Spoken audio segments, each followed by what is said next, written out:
We are not our thoughts, we are not our suffering. We may be in a world full of it, but overcoming the problems, macro or micro, and the crisis is what we must ensure at the very least and navigate the people to the best resources possible. This is my guide to case management practice, sharing the power, because knowledge is power, we must grant power to the people. According to the Indigenous theory, there's a video by Lewis Clark called Foundations of Indigenous Worldviews. This discusses the importance of facilitating a holistic approach to a psychological well-being. Anti-oppressive theory is broken down into 3 other theories: radical practice theory, structural theory, and post-structural theory. Radical theory demands deeper social revolutionary change with conscious efforts as a community.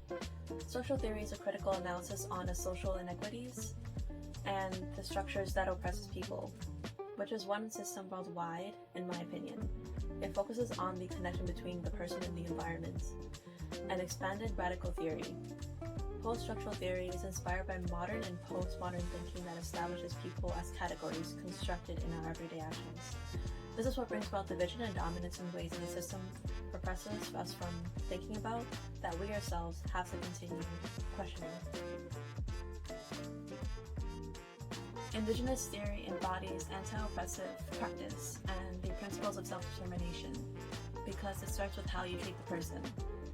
We must address the terms like in relation to, in relationship to, and it's all about relationships. We are leaving an imprint on our legacy with every decision we make. Democracy is more effective than authoritarianism and totalitarianism. We are stronger as a community, as the individual needs a community, and the community needs the individual. Everyone was born as a child, with or without a childhood, and it is important to maintain a guidance that is just as valued for when we are or just were a youth. The ability to make your own individual and collective decisions is empowering and must be respected. Power belongs to one person and community and nation. It is a balance between the individual and collective. Allyship requires people who are self-aware in their decisions. It is reflective of how they carry themselves. We spent 7 generations on this land, and it will take another 7 to do better for the people and the future of SSWs. It takes one of us to teach one. We must look within ourselves to find the answer. A community circle can help us understand the leadership is merit-based and transformational. It helps us to demonstrate knowledge through experience. Leaders are recognized by the community as formality and informality is involved. It takes a village to raise a child. Through self-determination, it can equate every person's assurance to succeed with a willed mindset. It is also important to address those mistakes and failures as long as they are addressed by the person who done it. It's a part of the process of progression. Empowerment builds the confidence in every individual in the room. Allyship helps us to see each other as equals and better understand our cultural perspectives without judgment and bias to do our best as advocates. A community circle can help us understand that leadership is merit-based and transformational. It helps us to demonstrate knowledge through experience. Leaders are recognized by the community as formality and informality is involved. It takes a village to raise a child. Through self-determination, it can equate every person's assurance to succeed with a well mindset. It is also important to address those mistakes and failures, as long as they are addressed by the person who done it. It is a part of the process of progression. Empowerment builds the confidence in every individual in the room. Allyship helps us to see each other as equals and better understand our cultural perspectives without judgment and bias to do our best as advocates. Advocacy is an essential value and ethical consideration key to an anti-oppressive practice because it requires authenticity and respect. Living in a so-called democracy where civil dissent and freedoms of speech are considered to be sacred values, in actual practice, these values are often disregarded when those in powerful positions or the corporate world feel threatened by renegades. An advocate is a common term not only for anarchists, but a renegade who does what it takes to live, not just survive, as free thinkers, against a system adopting to an alternative system. many advocates have found that they have needed to back up their rights to advocate in the courts, as any other renegades like David Icke, Martin Luther King, Malcolm X, and members of the Black Panther Party for self-defense. Autonomy, a form of personal liberty of action in which the person holds the right and freedom to select and initiate the person's treatment, course of action, and taking control of the person's health, that is fostering the person's independence and self-determination.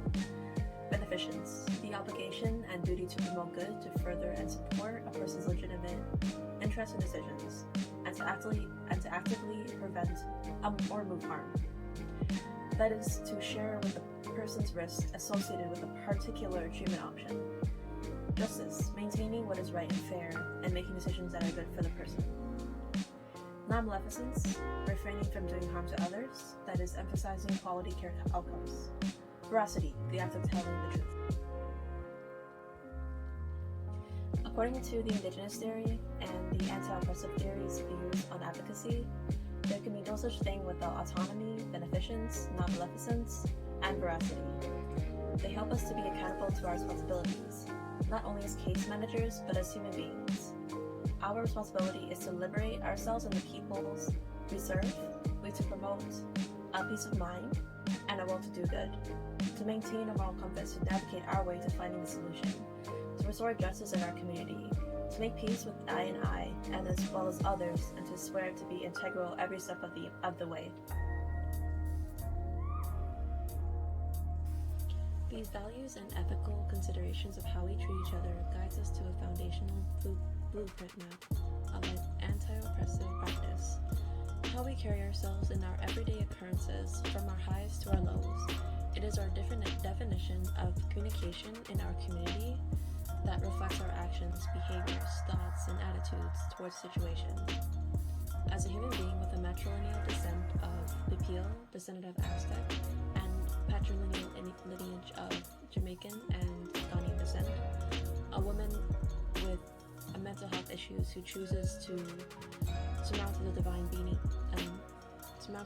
being, as by Kundalini awakenings, meditations, cultural understanding, sharing knowledge, attaining love at the highest frequency, maintaining responsibilities and goals, living as a natural being in a natural environment. I will continue as a revolutionary.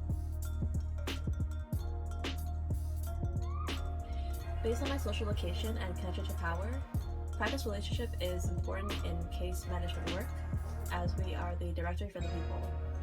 Based on my research on Indigenous perspectives towards building relationships, the colonial framework disconnects from attaining connections in our case management relationships. Without that connection, the relativity of our multicultural awareness that resonates with our location itself, we cannot just label and number the people, we must reciprocate a community like we do with our family. That is a more effective approach to our position with our people we are assigned to help. We also have to understand that every individual has a complexity to their being. Every problem we have starts with our attitude about the problem. That is why I believe that intersectionality is a great way to address people we are working with. Intersectionality is a critical framework that provides us with the mindset and language for examining interconnections and interdependencies between social categories and systems. We are all human beings with intersectionality. We cannot dominate the person we are working for. We must lose the need to judge the person with labels and relinquish them as human beings in general. We must not slave ourselves to fuel a system that disregards humanity. We must seek abundance with what systems we have in front of us and make connections with building a community that is autonomous with our worth and resources. I will make it my responsibility to maintain my own adversities and relinquish my regret, overthinking, jealousy, anger, and fear, any low-frequency emotions that create burnout. This will help me do my work as a resilient, vulnerable, mindful, conscious individual by being genuine in my relationship with the people I work with, by focusing on community building, circular communication, elevating one another, working as equals with our peers, empathizing or showing compassion over sympathizing, and being a leader who shares the power of knowledge on the workforce.